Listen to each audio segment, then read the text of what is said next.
Ultraman than we are with Kamen Rider. Yeah. But yeah, it just feels like that we have not scratched the surface for both episodes. Which is interesting because we started this September? August, September, somewhere around there. Okay, so here's what we got to do. Some of you are going to see the back room. What we're going to have to do is maybe either consider having more podcast episodes consecutively devoted to Kamen Rider, and or look into doing like maybe 5 episodes at a time per podcast. 4, 5, whichever. Because this is going to take a long. It took us to do the original Ultraman when we were doing 3 at a time. It took us a year and a half. Was it? Somewhere And around. that was a 49 episode series. No, it was 50 something. The original Ultraman? Yeah, let me check here. Time for another round of research, by the way. Anybody out there who does research as part of your business and you want to sponsor our podcast, please reach out to us, daikaijunetwork@gmail.com. For a small fee. Oh, 39. 39 episodes. Both of us even were worse. written. Okay, Both so of us were wrong. Okay, so we're looking at what? Let's see, 39 plus 39, 68. No, 78. We're looking at, at this pace, we're looking at 2.5 years of doing Kamen Rider. Man. I think we should have probably thought about this before we started. No, we did, but we were okay with it. Now we're not. So we're looking at being done. Okay, so let's see. I think we did talk about it's like if it takes too long, we should probably reconsider maybe how much episodes that we intake. Well, yeah, I think that's something, and the fact too that we aren't doing G-Fest this year, we're not going to have the obligatory 1 month period where we don't do any podcasting. So although there's at least 2 more episodes we could do. Although we did do a 1 month break between our year end and then towards the end of last month. Yeah, that was unintentional though. Like that just kind of happened that way. Part of it was because my wife had eye surgery kind of early January, and then you were doing something else too. Like it wasn't planned out that way. Yeah, it just happened. Right. But yeah. Anyways. All right, so we're gonna dive in. Episode 16 here, titled "Wrestler of the Devil, Pyrosaurus." Mine is the Devil's Wrestler, Pyrosaurus. That's better. My set has the dumbest titles. Yours is always has the dumb titles. I think. Well, the funny thing is I thought our sets were more or less the same, and I found out very early on that's not the case, which on the one hand makes for interesting commentary, but on the other hand is a little annoying. Yeah, and I thought, as far as Spectre Man goes, I thought we had the same sets, but obviously that doesn't seem to be the case either. Nope. It's just, but again, it provides interesting commentary, other people's takes on on I Bootlegs. just forgot the term. Translations. Hmm. But anyway, starting Right. off episode 16, I found it interesting that in the opening monologue, they didn't even bother to mention Takeshi also being a writer. It's almost as if the show was attempting to retcon itself and to Yeah, hope just that just the erasing, audience. yeah, just erasing Takashi's uh, Yeah, shows and and history. if I were the actor who played Takeshi, I would feel not only angry but like really bummed because I'm going, look, my two legs are broken because of a stunt I did on your stupid show, and you can't even bother to acknowledge that I exist. It's just Well, they sort of did in the last round of episodes where they just say, right. "Oh, he's just out, around the globe, kind of taking care of the other shocker outposts." Well, that's the thing. It's like a one or two line drop in the last batch that we covered, but in this batch, anyways, I mean, he's not even mentioned, and I would Even assume up until what did we talk about last time? It's up not until like episode 52 or something like that when he actually comes back, I think episode 40 or somewhere around or there, yeah. something like that. And High then and 40s, then low 50s. and then s- and then talk about Takashi. Also Ruiko. It's like she's Oh yeah, kind of yeah. also been erased. Well, like, what happened to her? I read nothing on her. Like, she didn't get into an accident or anything. Like, can you imagine being her and being like, looking at this guy playing Takeshi, and like, I'm sidelined because you decided to break your legs on a stunt. Like, Yeah. I I don't get paid for some reason because of you, and the stupid studio doesn't want me to be a part of this either Yeah, because I'm somehow attached to you on some level. it's like I didn't. It's like being in her shoes. Like I didn't do jack shit, and then I'm the one that gets let go or whatever because of you. It's so unfair. I know, Again, I right? do believe there's an underlying thing of misogyny going on in this series because we talked about it a few times with Wasp Woman, and I think we talked about it with Ruriko and a few Oh, roles I that wouldn't. she I wouldn't had in say the that because it past. seems. I wouldn't say that because it seems like that they have more gals in these batch of episodes.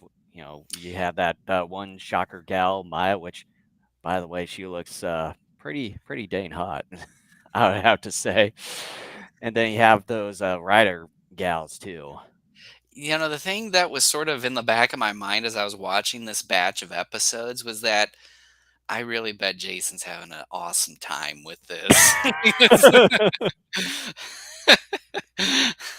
And I got something interesting to say when we get to episode 17. I think it's Mari that she drops that made me realize, oh, we're going there now, are we? But Yeah, back to I'm gonna episode have to. 16 again. Yeah, I'm gonna have to wait and see what you have to say on that one.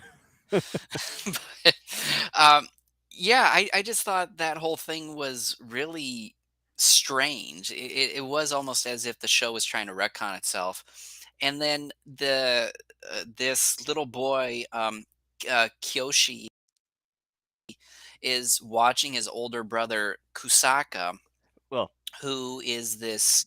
by the way, Um, before you get into that, you had at the very beginning, Shocker experimenting with kind of this new general oh, pyrosaurs, uh, producing the death fog on bus passengers and stuff, killing them. But then, for some reason, with using the death fog being produced within this pyrosaurs, it also kills himself too. And then Myra is like, we gotta find someone stronger to withstand producing this death fog. And then that's where they shot the shocker leader, and then this uh was it Myra, and then this Hurricane Joe, which is it's a pretty fascinating type of dude, by the way. um He reminds me I of like hope. another pro wrestler. Well, he also reminds me, shoot, the one guy from what's that one show that we just watched recently? Kind of has these.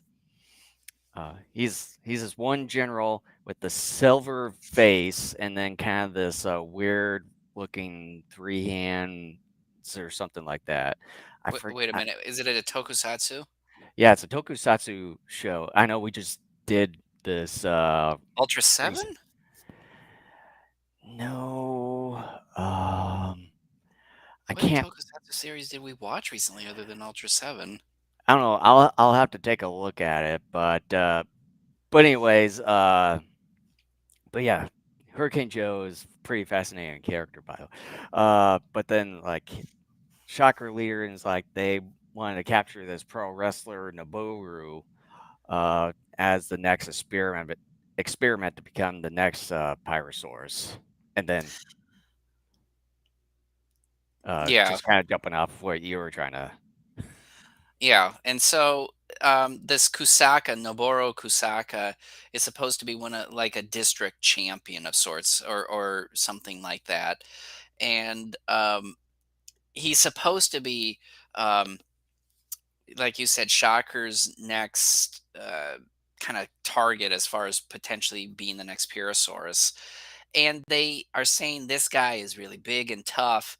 And first of all, that wrestling ring announcer was totally redubbed, even in Oh yeah. Japanese. Oh yeah. His line delivery was way off. But this Oh, Kusaka, Jo- uh, Jo- it was Johnny Sacco and a flying robot. That one silver face alien looking general. He kind of reminds me of him. oh, you're meaning the three fingered, the not three hand. Oh yeah, Yeah. Botanist. Yeah, Botness. Yeah. Yeah, He kind of reminds that me of was like him. 2 years ago, dude. Yeah, I know. Or actually, close to 3 years ago. Well, not even quite 2.5 yet. But, um, they're looking at this Kusaka guy, and I'm thinking to myself, this Kusaka guy, other than the fact he is beating a guy that's almost twice his size with ease, you look Yeah. at this Kusaka's body and you're going, Yeah, the way he's built is like he just looks like an average guy. this guy is thin and he's got like saggy man tits. I mean, he does. I mean, he does. Like when he stands up, there's very little muscle on him. I mean, it's just I don't get it. And yeah, in the show, he beats this guy twice his size, which is the Yeah. way they even portray it in the I episode was is not believable to begin with. But Yeah, I was just thinking about that too. Is like, could they just find someone in his place to be little bit more fit? Maybe just switch the one other guy that he was like twice his size. well, Just that's what I was thinking too. yeah, Or or maybe Hurricane Hurricane Joe. Joe. Yeah, Because if you're bad enough villains, you're willing to cannibalize some of your own guys for something greater if you think it's going to work. So why not? hmm I don't get it, but whatever. Shocker has been pretty incompetent because, first of all, you're always able to find their hideouts to begin with. So they have a right. bad way of closing up A their bad track hideouts. record.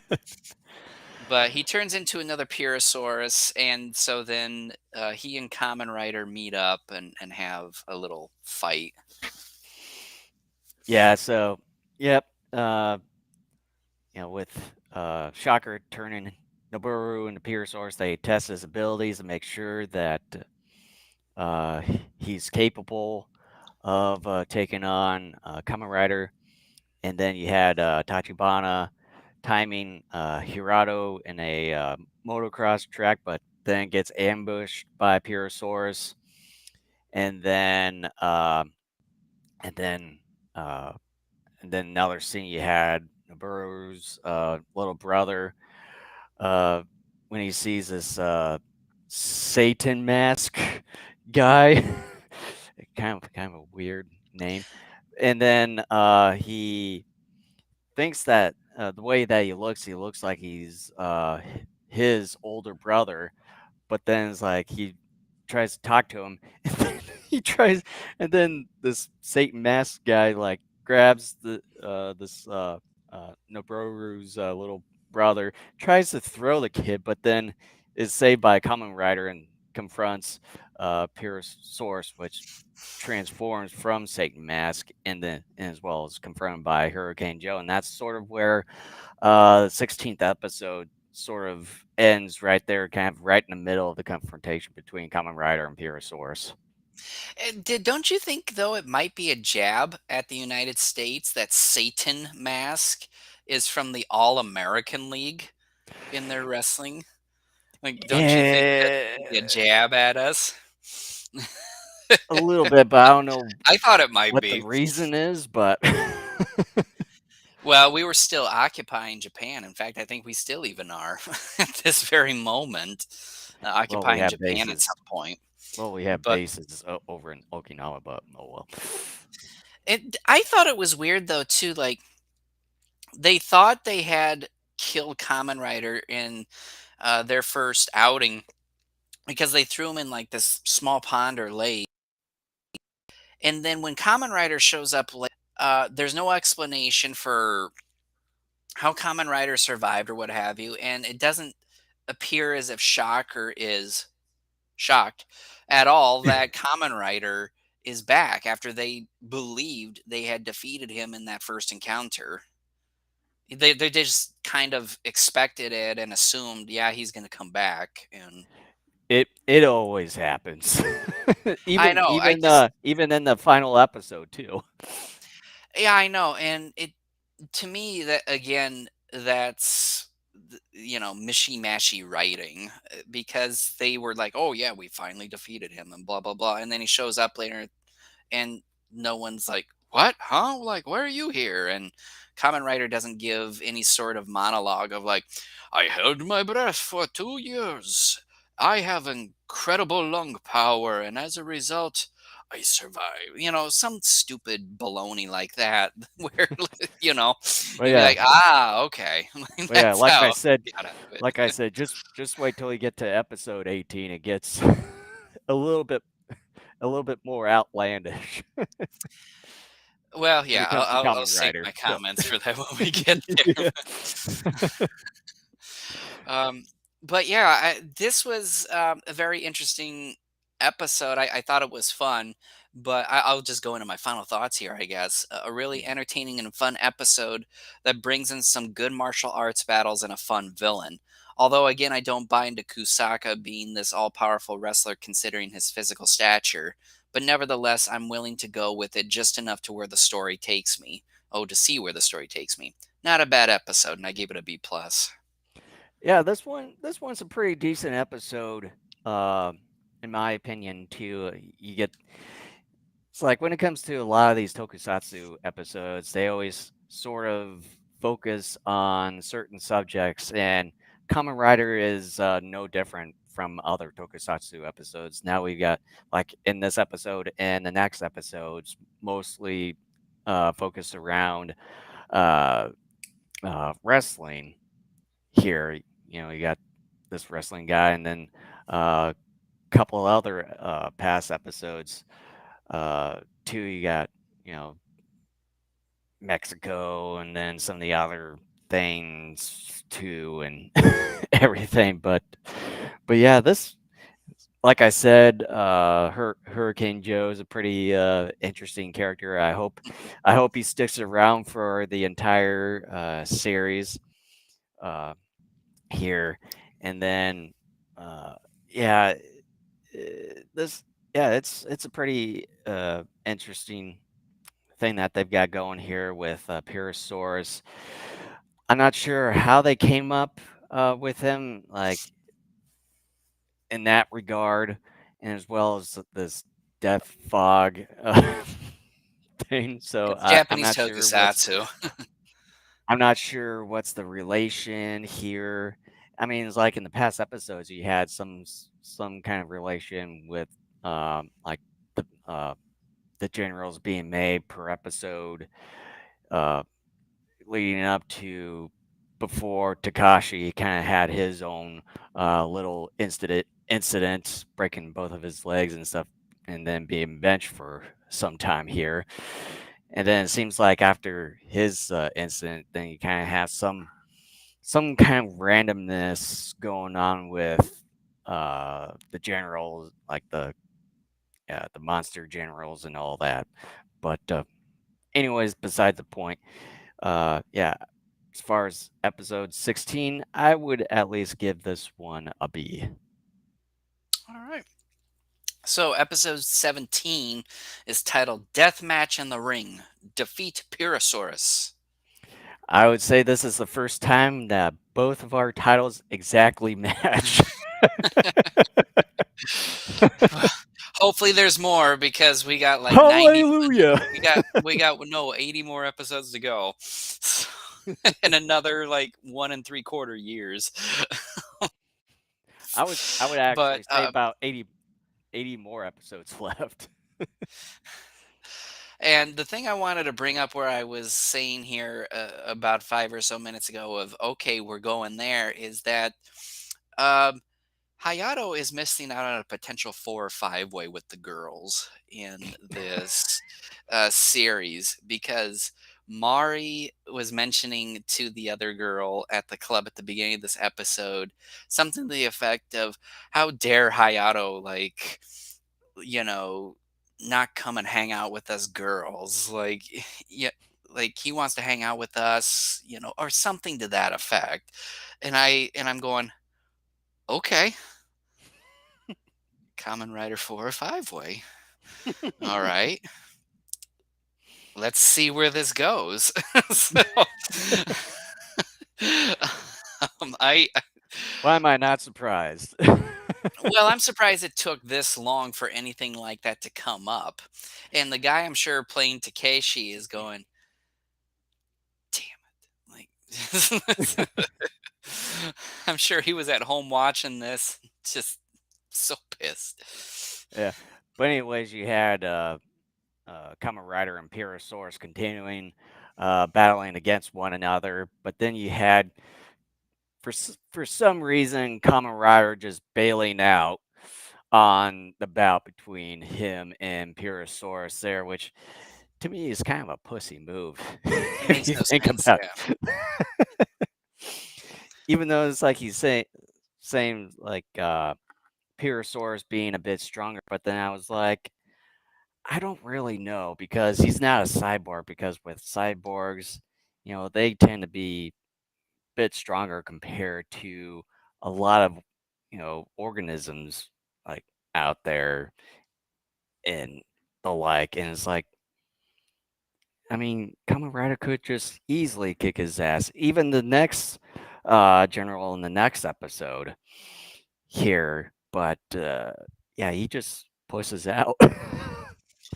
Well, and you got the death fog coming from Pyrosaurus as well, and so I don't know. Maybe it's just one of those things where you don't want to even try to take any chances on it or something. But you know, I don't know. but, But but yeah. yeah, it makes no sense. There's no legitimate reason, at least that I saw or heard, that explains it. hmm And then right after that, you had the two boys, one including Noboru's little brother, that they're trying to plan to unmask Satan Mask and escape from Taki's place there, where you kind of had him for the time being to watch over them. And then they go over to the wrestling club where Maya was, and as well as Satan Mask, and then the two boys unmask him, but then turns out to be Hurricane Joe, but then later we find out that there's, you have Hurricane Joe being an imposter Satan mask, and then you have the actual Satan mask, which obviously is Noboru and turning into Pyrosaurus there. But then it's like it's so weird that once you put the mask on for Pyrosaurus, it turns into just a regular Satan mask and everything. I'm glad. And I then wrote it down too, and it not only I can kinda see it in a weird way, putting a person's face on to an extent, but not the human body. yeah, and then the reason behind having an imposter Satan mask and then the actual Satan mask that is Pyrosaurus. I'm not entirely sure the reason behind it. I mean, should just go with just a Satan mask. I mean, that's still the perfect disguise, really. Well, yeah, but again, it's a Yes, kid's but show. still. I I know, know, but I know. No, still. no, no, no, no, no. No, no, no, no. You are right. No, I'm not disagreeing with you. I'm just saying again, it's a kid's show. So you got to have some cool creature I deal know, going on here. I know, but still, it's like it's just going a little bit too far. It's like why have an imposter Satan mask, which turns out to be Hurricane Joe disguising it, while you have the actual one, which when you put the mask on Pure Source, he just turns into a regular human, which is still the perfect disguise. So why even bother having a double? Yeah, Even yeah, I though mean, it's a kid show, that no, no, no, no. Like I said, I'm not disagreeing with yeah, you. yeah. Uh, Even though it's a kid show, why even go that far?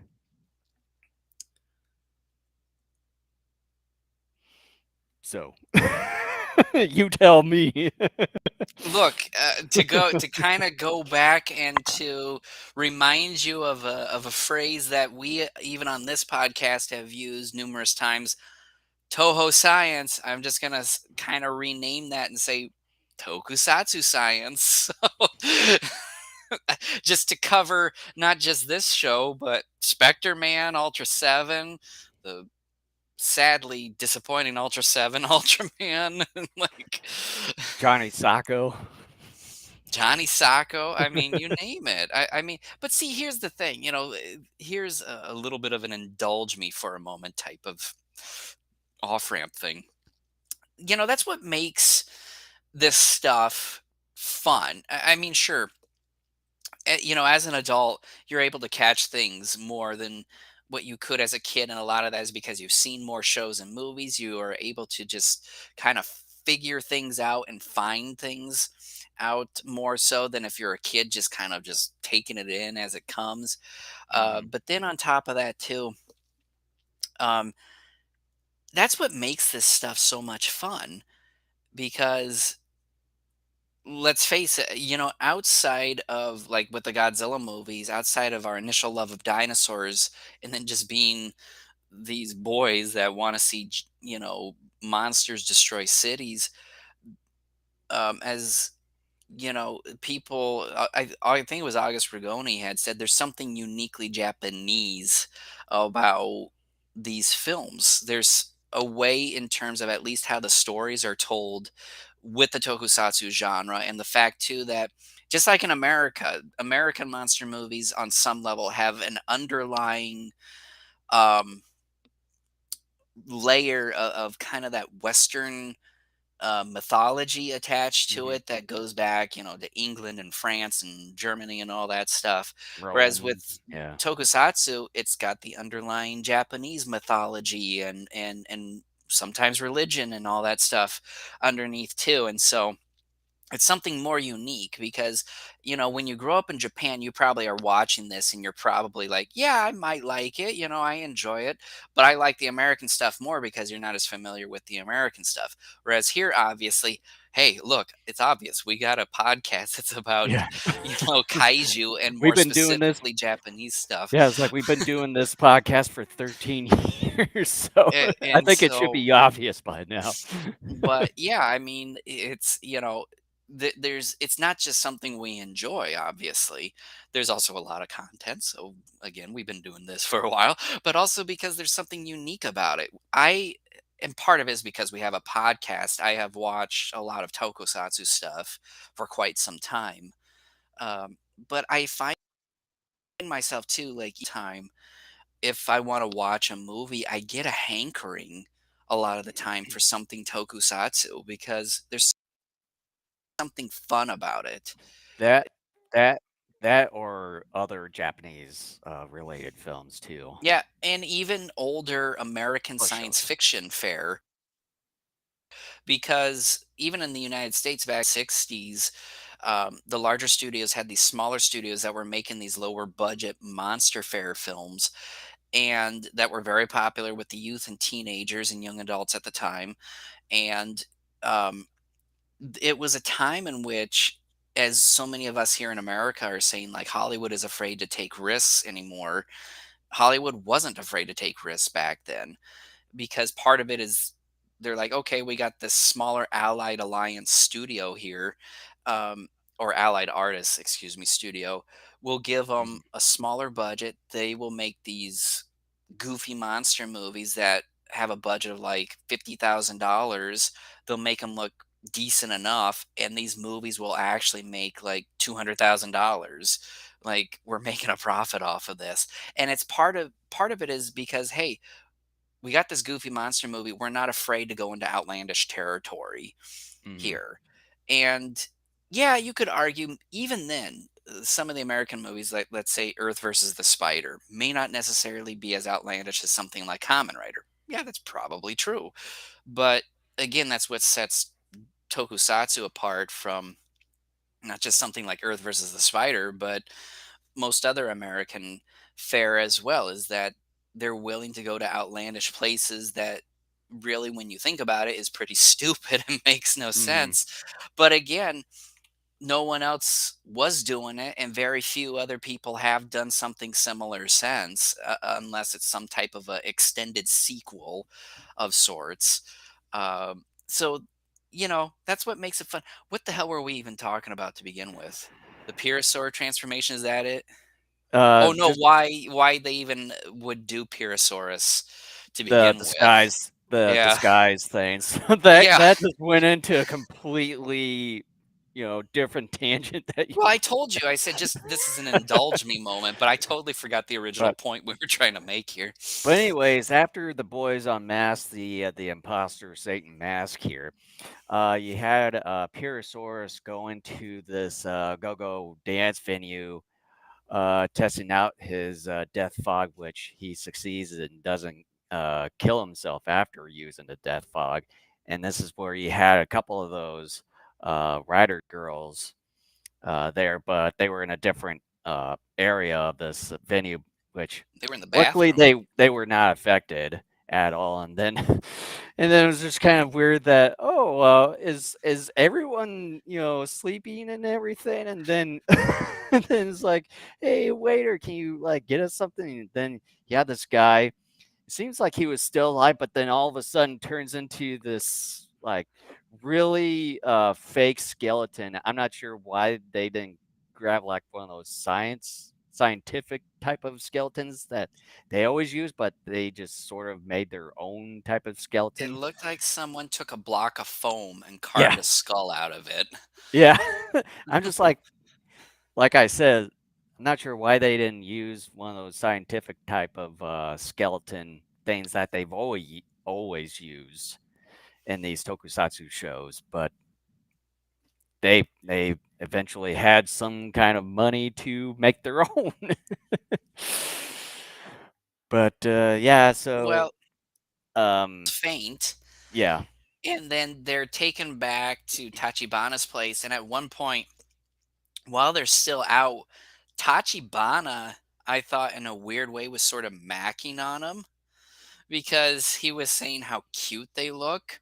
But then one of the other girls kind of looks at him weird, like like you're so much older than they are, and he's like, "Well, I don't have any daughters of my own, so yeah." Like, it's as if the writers caught themselves in that moment when they wrote that line. They're like, "Oh, we got to have Tachibana rectify this here." So, Or they should have just completely just taken it out to begin with. yeah, but like to me, it was creepy when it was sound like he's macking on him. Well, it's almost as if you could look at this as some old guy roofing. Like I'm like, this is getting creepy. I mean, first we're talking about a 4 and 5 way type of thing. Now we're macking on girls that like have fainted, but like it could be taken another way. Like it just But But anyways, you had in one of the scenes later, you had um, Satan Mask being escorted to the wrestling venue, but you see both Hayato and Taki, where you had Hayato following Satan Mask while Taki was going to investigate within the hotel, but then runs into Noboru's little brother there, and uh, and then one of the scenes later, Hayato confronts Satan Mask, which obviously turns out to be the imposter with surprise. Hurricane Joe, and battles him, as well as the Shocker minions, where Taki comes into play, helping him with Hayato, then turning into Kamen Rider.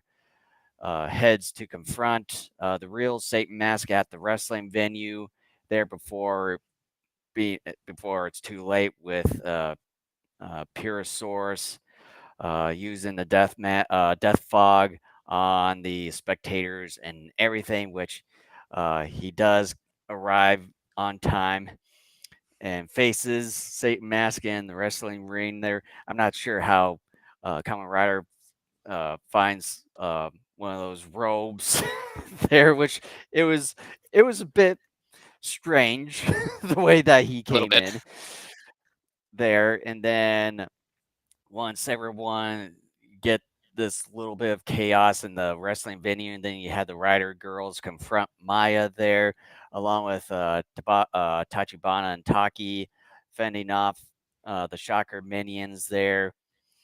And then Pure Source does use the Death Fog, but Kamen Rider isn't affected by the Death Fog. And then eventually Pure Source is defeated. And I think this is the first time in this series where I think I might be wrong, where you had the general, like these generals from Shocker, turn him back into the regular human being and then gaining all the consciousness back. Okay, before we even there, you like moved on from a point that I was wanting to make a little bit earlier, which was I love a good fight in a lumber yard. This is the point where Kamen Rider believes he has found Satan Mask. Instead, it's the Hurricane Joe version of Satan Mask, and then a fight ensues in this lumber yard. And I thought to myself, how did that work out? Did the production crew just decide where should we have it? And then did someone go scouting and they found this lumber yard and they're like, that's it. And then what were the negotiations like with this lumber yard where they went in like, "Hey, look, man, we're from whatever the production studio is that produces Kamen Rider." No, I did not do my homework when it came to this Toei. series. Toei. I thought it was Toei, but I wasn't sure. Um, but yeah, we're from Toei. We got this show Kamen Rider. Oh yeah, my kid likes that. Okay, yeah, go on. Well, we looked at your lumber yard and we decided, look, there's some dangerous shit here. And we thought that would be an awesome place to have a battle here. Sure, go right ahead. I just need a little pinchy green up front here. Sure, why not? All right, now we got a battle in a lumberyard. My God, isn't life good to see your favorite superhero fight a villain in a lumberyard? I probably expounded upon that more than Well, what and was then necessary, but well, and then with that but lumber yeah. yard, with that lumber yard scene, is that it seems like it it gets a little bit apparent when it came to like kind of the whole like supposed contact and everything is like you really notice in some areas within the scene where like that they were a bit too far like away from punching, and then it seems like some people didn't quite act like that they were punched or kicked, that sort of thing. So it's like maybe have a little bit more time to kind of actually act out like you're being hit and be a little bit closer. Well, and it my voice. Wow. It's What are you, a teenager now? I'm still going through Turn- puberty at the age of 38. wow, it's taken a long time. Hey man, that just means bigger balls. But anyway, um, we're not going to talk about my balls. Yeah, yeah, I've gotten with that sort of accent, the way how you trying to pronounce balls. God damn it. I've gotten used to the point though when it comes to something like Kamen Rider where you have multiple people involved in a fight. That's going to happen. Something like Spectre Man, it doesn't happen too often because usually it's either one on one or one on two. So you could still once in a while tell that punches are being missed big time. It's not as bad though because obviously there's fewer people you got to choreograph with, and as a result, it's a little bit easier, I'm sure, as the actor to remember your move set Mhm, and the timing of that move set as well. But when you got a bunch of other people, it becomes that some of these choreographers probably, or should I say, some of these actors playing these fighters may not necessarily be actors in the sense of choreographing fights, perhaps. So there's little, if any, experience there. And mhm, on again, to just hammer this thing home, and I'm sure it's gonna far be it from the last time I even mentioned it. The just lack of production time on this stuff too. I'm sure there was very little, if any, time to practice, mhm, some of this stuff as well. It probably was like, okay, like they probably even planned it out in that moment, just moments before shooting that, mhm, okay, boom, boom, boom, and then again in the chaotic haphazardness of all these people being around and the fact you got to try to, film it at a decent enough speed to where it looks halfway believable. Just some people are probably going to forget and get confused. I mean, I'm sure that's a large part of it too. Just when you don't have a whole lot of time to practice this stuff properly, you get things like that. And mhm, I've come to just accept that as a part of this series. And really anything else tokusatsu related where the hero or just a bunch of people are coming together to fight all at once, mhm. at least with these older shows. But Yeah. going back to this rule that you were talking about, I'm glad you caught that too. That Kusaka ends up turning back into his old self, and this was something. I'm not one of those fanboys where I'm gonna be like, I've got a "Ugh." fan theory. No, not a fan theory, but you get so pissed off at something ridiculous like Godzilla 98 and you feel like your whole life has been ruined. But Yeah. I was I was confused and at the same time annoyed at the fact that the show at this very moment broke its own rule because one of the main rules it had established from the very get-go was the fact that Shocker kidnapped people, turned them into cyborgs, erased their memory, and imbued their minds with, fighting skills, physically transformed them as well, so that not only did they look like this weird creature or plant or whatever that they morphed into, but Mhm, also had certain abilities and traits to make them even more deadly.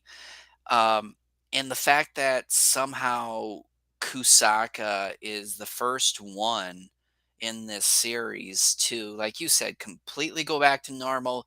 Somehow his memory comes back to him as well. somehow the bionicle stuff inside of him is removed, I guess. All I have to Um, say, the the the simple answer for all of this, yes, that's right, Toku. tokusatsu science. Well, and here's my other theory on that too, outside of just tokusatsu science, because the show over these last two episodes has spent so much time with Kyoshi, and how much he loves his big brother, is that I think the writers were like, "Look, we can't kill this little boy's brother. Like that would be even more harsh." And I Yeah, think they decided we got to break this rule here because otherwise this is not going to work. And I think that's the main reason behind it. So yeah, and I hope that this doesn't continue on, like, I hope it doesn't either. be an actual trend, although in the next episodes, it sort of doesn't do that. It's just still sort of the same thing, but I just hope that with what they did here, that it doesn't sort of make a trend for the remaining 80 episodes that we Right, have because left. that's one of the things that's made Shocker so deadly is that more or less in their own roundabout way, they've killed someone. Mhm. Because outside of the fact the villain we know is eventually going to be destroyed by Kamen Rider, outside of that, they wipe the person's memory and like physically mess with them. So, Yeah, I mean, physically alter their body, replacing things and such. by the way, I had a funny part, and I don't know if you noticed this, but do you remember the moment where Taki was going to take Kyoshi home? I was it. It was either this episode. I think it was this episode, or maybe it was the last one where he has him up on his shoulders, Oh, yeah, yeah. I think it was and then they previous go, episode. and then they were going to go visit Noboru in his locker room. Kyoshi's still on his shoulders, and I said to myself, Tachibana's set is right next door to Noboru's locker room set, and they didn't even bother to think, oh, maybe we should have taken Kyoshi off to make it seem like, oh yeah, they drove there and now they're just walking in together instead of having him back on Taki's shoulders. Well, and the other interesting thing is that when they use this wrestling club, they've also used that whole locker room for the past episode with one of the soccer players that Yeah, Shocker eventually captured or kidnapped I there, and thought I it think looked familiar. I think that they've used this same room for a few other episodes too in the past. So here's the thing. If you're an athlete and you're using a locker room that looks like this, don't. Because Shocker's Yeah. going to come and get you. It seems like it's dangerous. It's like it's bugged and everything, It's full of cursed. shocker things. Yeah, it's very cursed. So I It's I better watch out. I thought it was funny too that the girl Mia or whatever her Maya, name was, uh, yeah, the hot when gal. the Yeah. death fog was coming into the wrestling arena, that she, after getting like knocked down for a moment, like raises her head and is like, "The death fog." Like it's just the way she acted in that moment, try to run out of there from the death fog. Yeah. I unfortunately did not catch that part of the episode. I was like, did they You had enough. actually kill her off and everything here? And it's like, damn it. You could have Lost another rewound it. hour.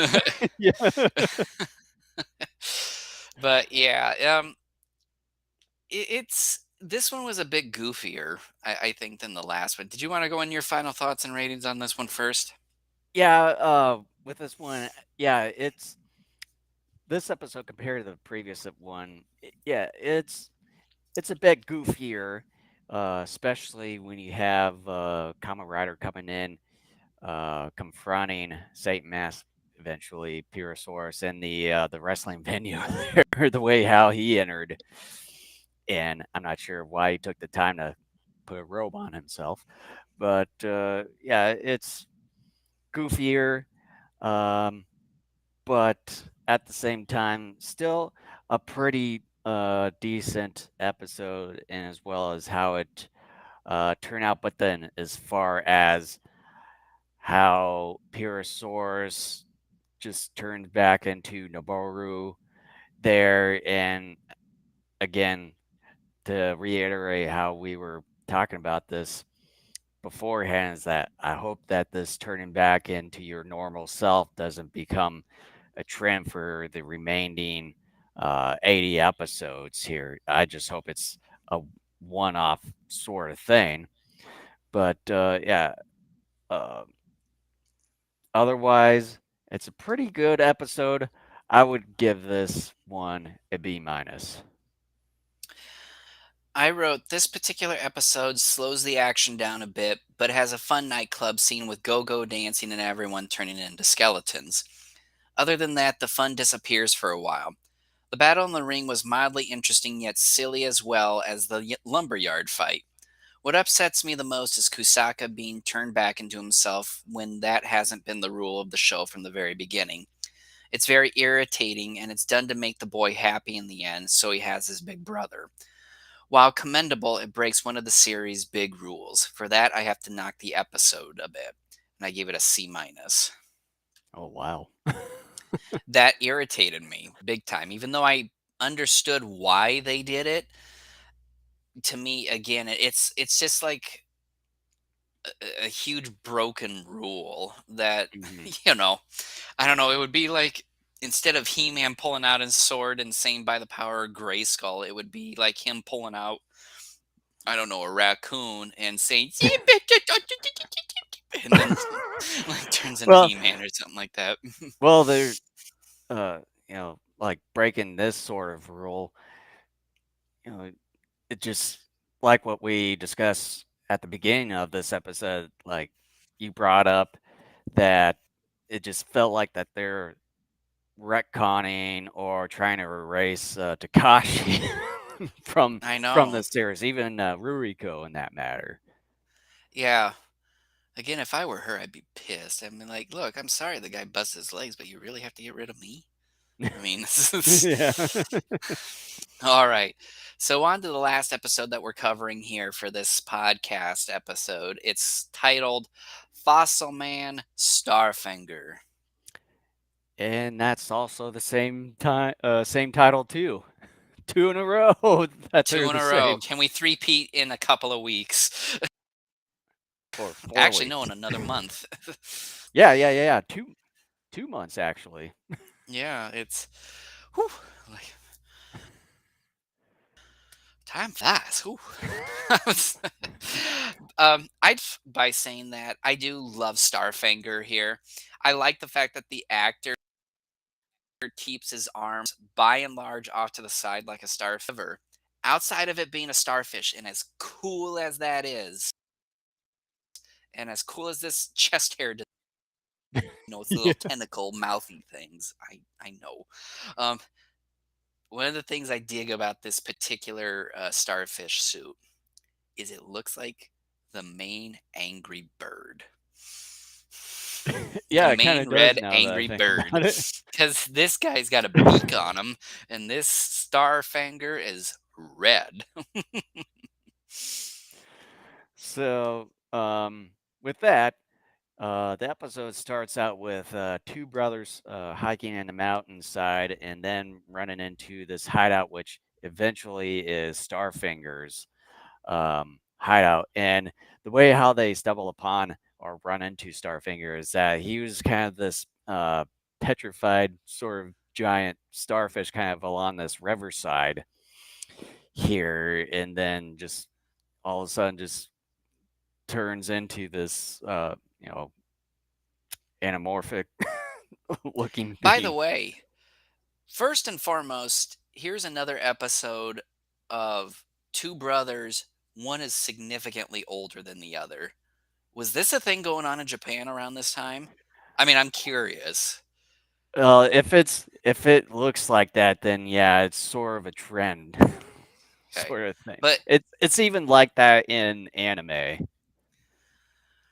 I need to read up more on Japanese culture during that time. But yeah, it's weird because when the older brother's ready to take the younger brother's picture in front of this hideout, Starfinger technically is not there. It's Mhm. hard to miss him because he's a friggin' red starfish that is the Yeah. size of a person. And yet, magically, all of a sudden, in this next shot, the little boy trips over him. Tokusatsu science. The science of tripping in tokusatsu. Take that however you will. And then like I said, he uh turns into what he is, and then uh captures the older brother and everything. And then beforehand, you had Tachibana and the Rider Girls camping alongside this riverside, and Tachibana was talking to this one other gal over at his back at his business thing, where um, all of a sudden gets this emergency message coming through his radio from these two brothers and everything, and he's just kind of weirded out and all that. But then you had Hayato finding the little brother, and it's pretty interesting where they had a couple of scenes. It's just weird in a way where you had this little brother being knocked to the ground, getting his glasses knocked off of his face there from Starfinger, and he goes walking around this mountainside, falls down the hillside, and he really noticed that they're using this dummy, but it's just really weird how this It whole is scene funny. transpired with this little kid, but with this dummy that they're using in his place. And then once he's saved by Hayato, he informs him on this Starfinger kidnapping his older brother and everything.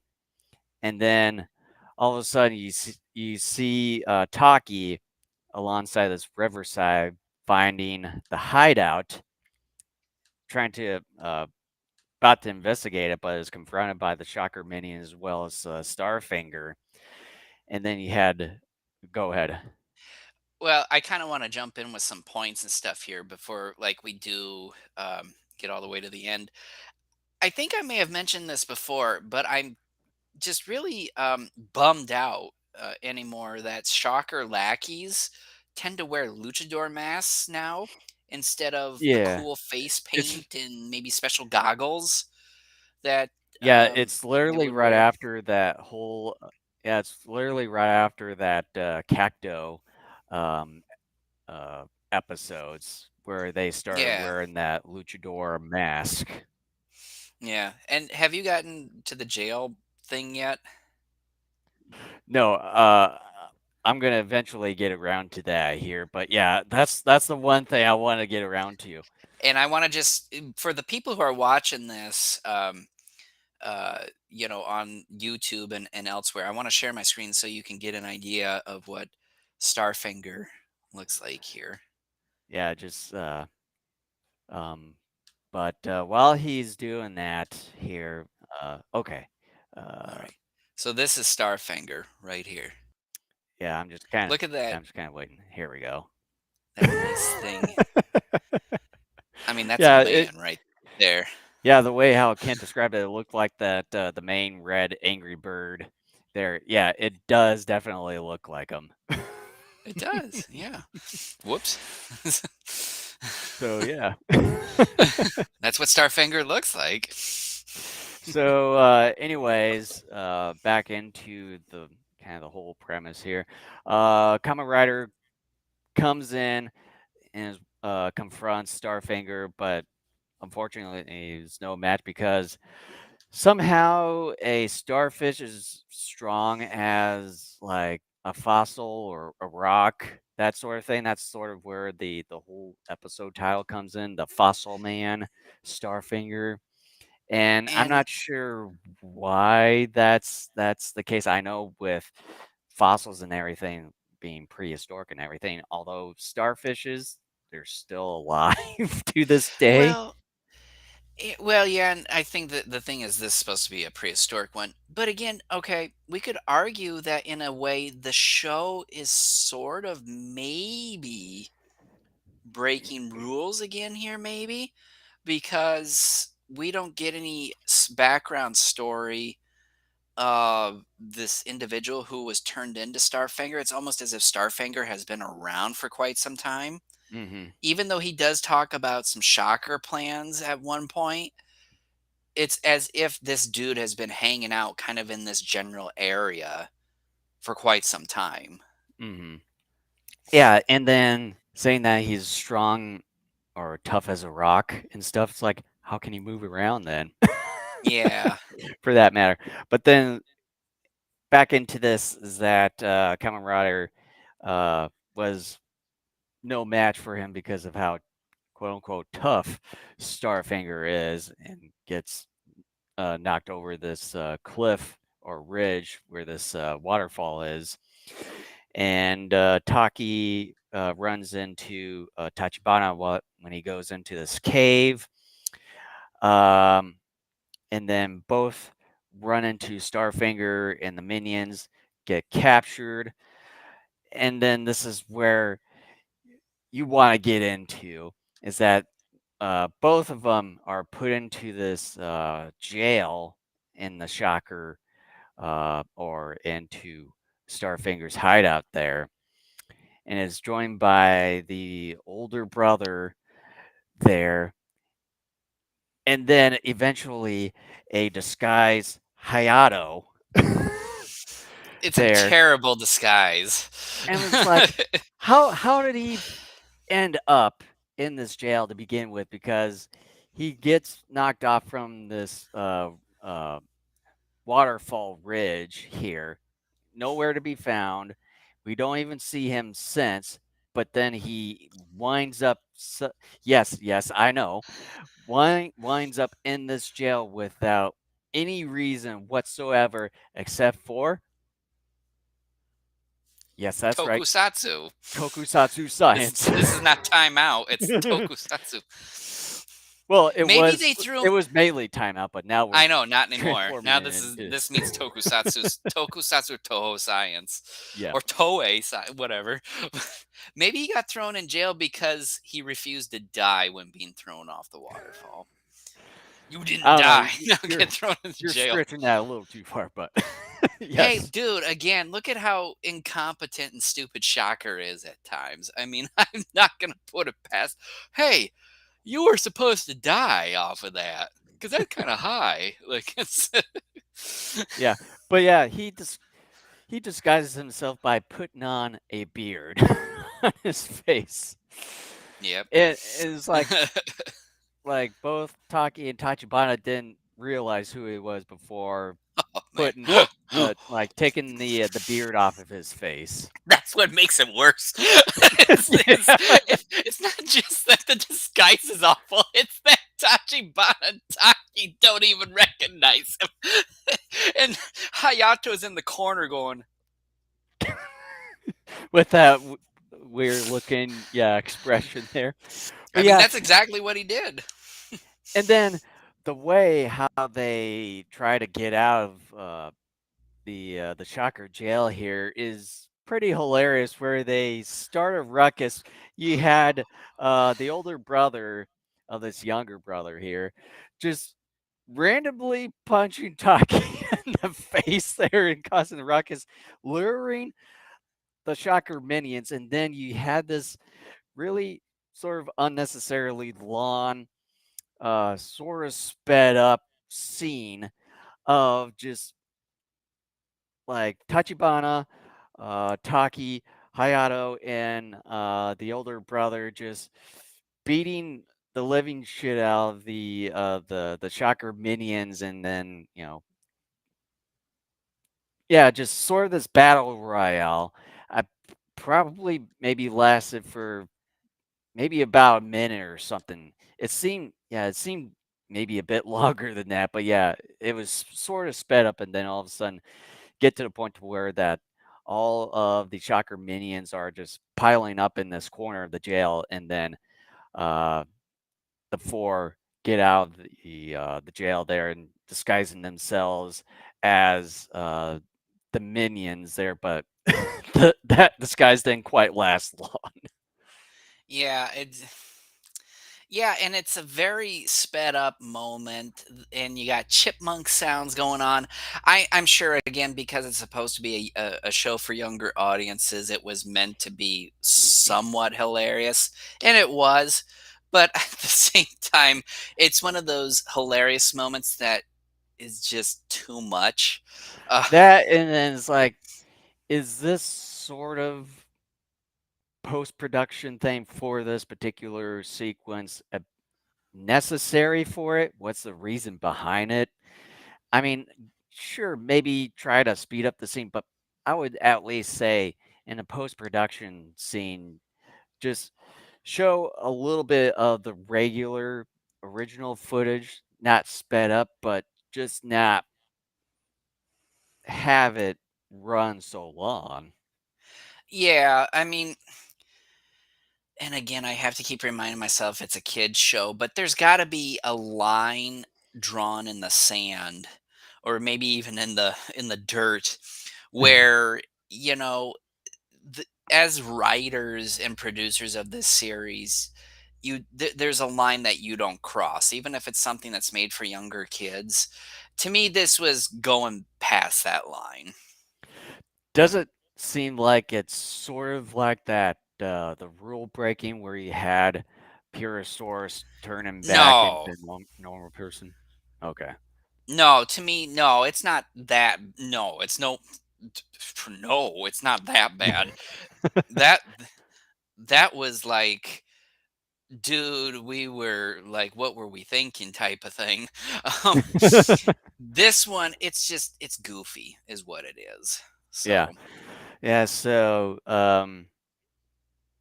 with that, it doesn't take long for the other minions and Starfinger to find out that uh, people that these four have escaped and that they were also disguised. And then you had Hayato sabotaging the base there and everything.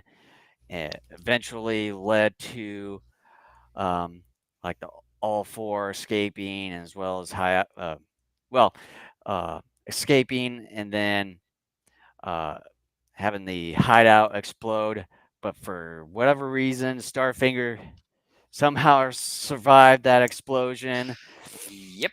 and as well as Hayato, because you don't see him until he was already a Kamen Rider confronting Starfinger. So I would at least have to say that round of the sequence of how Starfinger mysteriously escaping from the hideout, I would say tokusatsu science there. Yep.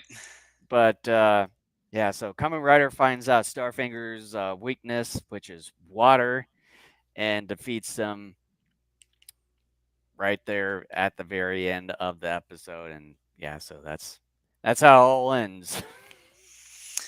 Yeah. This was a very interesting episode. Like I had said at the top of this show, I was a tad bored with episode 17, and I was even a little bit more bored with episode 18. This one, I think, really, I don't want to, I don't really want to compliment the writing because I don't believe the writing here is really all that good. Maybe But criticize it or critique it. yeah, like, okay, it's sort of hard to get this out because I'm not, I'm trying to say two things that are opposites, but mean both at the same time. Um, I'm not saying that I have to have battles all the time to keep my attention, but at the same time, if you're not going to have action, the writing in terms of the dialogue and the progression of the story has to be good. And However, when you're dealing with a kids show, you know that the writing is never going to be as sophisticated because again, you got to write down to a lower level to where children can understand what is going on, which is fine. And the problem with that though, as a 38-year-old guy, I mean, I don't technically have a problem with that, but you get into situations, and we've talked about it with this show. Part of it is because of how old it is. It gets it strains certain elements of credulity and um, patience Mhm. on on my part, and it's kind of dull. And so part of me is kind of hoping that maybe there would have been more action to it because again, it's a kids show. You kind of want more action because again, kids are impatient as well. But then again, as an adult, I can do without action unless the writing's good. The writing here though really isn't. So it's just it's hargle blargle. But Okay. I my point is the writing's not good either way, and I guess maybe I would prefer more action for this particular episode. Starfinger is one of my favorite Shocker generals up to this point. Again, I just like the design and his chest hair deal there. I mean, that's just wonderful. Um, and, um, there was potential here, and I thought that it wasn't fully realized with this episode. And the way this episode ended as well, it was very odd how Starfinger died. I still like, Or did he die simply because he fell off the quote unquote waterfall? died. Well, he did. He was still alive, but then he just fell over again. Yeah, Well, simply because that Kamen Rider finds out that water was his weakness, which is and just being, dumb. which fighting in water and all that, I think just led to him just being weak and completely defeated. But yeah, it is. I would say it's one of those really. Uh, I probably say one of those really lackluster sort of easy things to get out of Starfinger being like what they're saying tough as a rock and everything is I think Is like they that why sort the water was his weakness? maybe I think that It's they a were Pokemon rule. I was maybe their thing is like maybe we sort of overpowered Starfinger a bit the way how the making him being tough as a rock and it's like trying to find their way out of this whole predicament. I think they sort of written themselves in the corner, and that's probably how they came up with. You know what I would have done if I were on that set? I would have been like, okay, you got it here. Water is his weakness, and I get it. Like, he's a fossil. You're playing the whole water rock thing because, you know, water turns this sort of thing into mush. I guess you get enough water. But he's a fucking starfish. What the fuck are you thinking? Starfish live in water, numbnuts. I mean, Or just like find some kind of dynamite and just throw it at Starfinger and eh, this was one of those times I would blow have him been up that way. okay with a rider kick or a rider punch or Yeah. something like that. As much as they overplayed that Or stuff for the just first 12 or so episodes, I would have rather had that than this. ram the motorcycle into That too. Starfinger.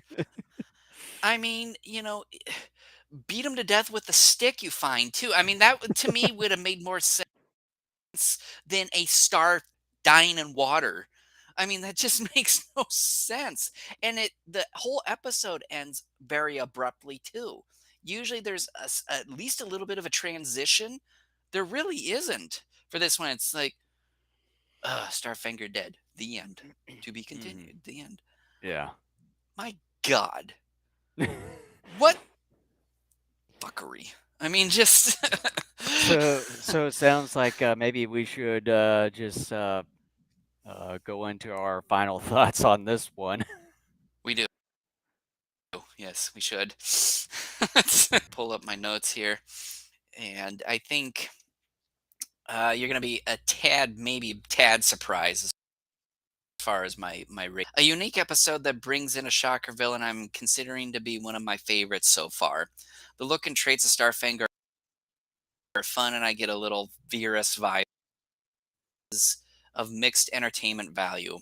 Outside of Starfinger, I found myself not as interested in the episode as others, meaning other episodes, although more than the previous. So more or less an average That episode. that sounds about right. Uh, yeah, with this one, it's a pretty interesting episode. A good concept as far as Starfinger goes, and but as far as him being tough as a rock, and then sort of being like a prehistoric sort of creature, even though starfishes are still around today.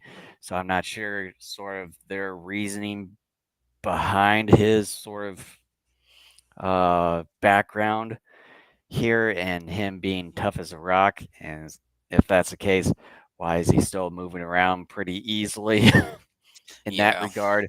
And then with the writing and everything, like what we talked about, them sort of writing themselves in the corner and trying to find a way out of trying to have him be defeated. And then, oh, yeah, let's have water be his weakness Yeah. in that regard. And Yeah.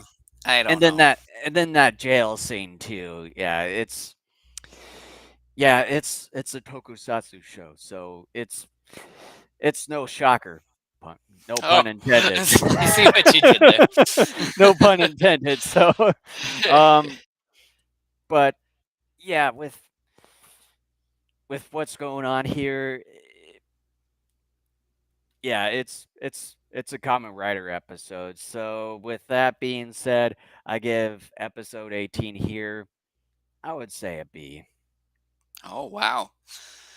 Well, with that said, thank you so much for listening or watching to our episode today, and we will be back in a couple weeks starting Kong month. King Kong turns 90 years old starting next month, and again, we will have our first episode of next month be about just talking about King Kong, various movies, his legacy, and sort of what he's meant to, you know, giant monster cinema and I think cinema in general. And then 2 weeks Mhm. after that, we will do a commentary on Son of Kong. So thank you so much for listening or watching to us, and we will be back in a couple of weeks celebrating King Kong. Yeah, and before we sign off here, just want to say one more thing here as far as housekeeping. If you see the subscribe button down below, excuse me, make sure to hit that button as well as the like button as well and the notification bell icon. Make sure you get notified of any new videos or whenever we go live. And you can find us all in one place at our Linktree page right there in front of your screen at Daikaiju Network. As far as video platforms, of course, YouTube, Twitch, Rumble, Facebook Live, as well as Odyssey. And we have audio versions of our episodes at Spotify, Apple Podcasts, Google Podcasts, iHeartRadio, as well as TuneIn. And you can find both video and audio versions of our episodes at our own website at daikaijunetwork.com. So with that, thanks for watching, and we'll see you all in a couple weeks. So peace out, everyone.